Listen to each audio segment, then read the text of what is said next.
आंदोलन करावं। पोलीस प्रशासनाला माझी विनंती आहे की कायदा सुव्यवस्था राखणं तुमची जबाबदारी आहे। ते काय करायचं ते तुम्ही तिकडे माहिती आहे प्रवाशांच्या बद्दल जर काही तणाव निर्माण करण्याचा प्रयत्न केला तर इथे या रणांगणामध्ये एकही गाडी चालवणार नाही हे जर आपण समजून घ्या। आमच्या घरदार सोडून गेलेलं आलेलं आहे, इथे आमच्या घरदार सोडून आलेलं आहे,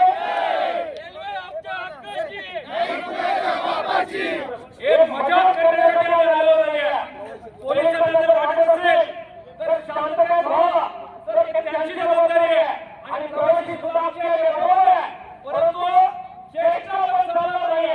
त्यामुळे कोणताही प्रवासी कायदा सुव्यवस्था विचार करण्यासाठी इकडे येणार नाही। ही जबाबदारी त्याला प्रशासनाला आणि पोलिसांनी घ्यायची आहे। जर काही घ्यायचं झालं तर जबाबदारी आम्ही घेणार नाही।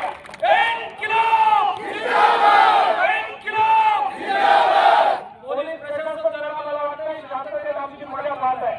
त्यांना वाटतं की फक्त भाषण होती आणि कंटाळून आम्ही निघून जाऊ, असं होणार नाहीये। अर्ध्या तासाची वेळ आम्ही घेतोय, फक्त अर्ध्या तासाची।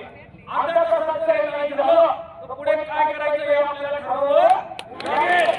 आणि